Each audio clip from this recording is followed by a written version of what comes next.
இன்னைக்கு வந்து பீர்க்கங்காய் துவையல் தான் தோசைக்கு தொட்டுக்கிறதுக்கு. மார்னிங் வந்து பிரேக்ஃபாஸ்ட் தோசை. பீர்க்கங்காய் வந்து ஒரு 1/2 கிலோ இருக்கும். 1/2 கிலோ பீர்க்கங்காவை நான் கூட்டு பண்ணி வச்சிருக்கேன் மத்தியானம் லஞ்சுக்காக. அது வந்து தோலெல்லாம் போக ரொம்ப கம்மியாக தான் வருது.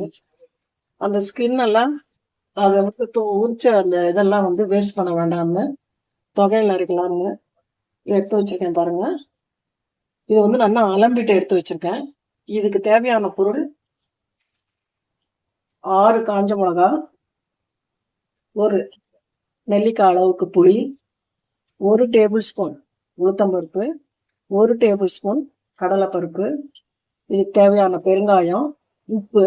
இப்போ இதெல்லாம் கொஞ்சமா எண்ணெய் ஊற்றி இதெல்லாம் வதக்கிக்கலாம். வறுத்து எடுத்துக்கணும். இந்த பொடி எல்லாம் இந்த பருப்புங்களெல்லாம் வறுத்துண்டு அதே இழுப்புச்சட்டியில இந்த அலம்பி வச்சிருக்கிற தோலை வந்து வதக்கிடணும். அது வேக வைக்கணும்னு இல்லை, இது வதக்கினாலே போதும், நல்லா வதங்கிடும். இதை பண்ணிட்டு இதை வதக்கிட்டு இதெல்லாம் வறுத்துட்டு காமிக்கிறேன். இது பாருங்க, நான் துவையலுக்கு வேண்டிய வறுத்து வச்சுட்டேன். இப்போ அதே கடாயில தோலை போட்டு வதக்கிக்கலாம். இதை நல்லா அலம்பி வச்ச தோல் இதுல இருக்கிற தண்ணியிலேயே இது வதங்கிடும். நம்ம இந்த தனியாக வேக வைக்கணும்னு இல்லை.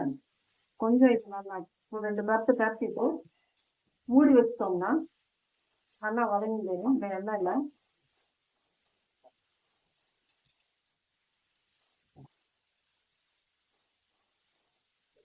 இது வதங்கிட்டோம். வதங்கினோம்னா தொகையில எடுத்துடலாம். இது பாருங்க, நல்லா வதங்கி எடுத்து பாருங்க. இது ஃபுல்லா பாருங்க, நல்லா வதங்கி அந்த தண்ணியிலேயே நல்லா வதங்கி இருக்கு.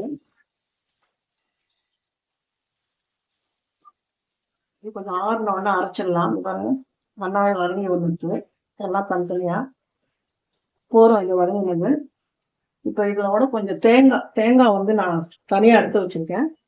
இந்த தேங்காயும் போட்டு கொஞ்சம் ஆறுனோடனே அரைச்சிடலாம். தோசையும் ரெடியா இருக்கு பிரேக்ஃபாஸ்ட்டுக்கு. இதை அரைச்சிட்டு காமிப்போம். பிரேக்ஃபாஸ்ட்டுக்கு தோசை ரெடியா எடுத்து இந்த பீர்க்கங்காய் துவையல் பாருங்க, கொஞ்சம் நான் கெட்டியாக தான் அரைச்சிருக்கேன். இது சட்னியாகவும் இருக்கும், நம்ம சாதத்துக்கும் தொட்டுக்கலாம், மோர் சாதம் எல்லாத்துக்குமே தொட்டுக்கலாம்னு. எப்பவுமே பீர்க்கங்காய் வந்து தோலை வந்து வேஸ்ட் பண்ணாம அதுல தான் நல்ல சக்தி இருக்கு.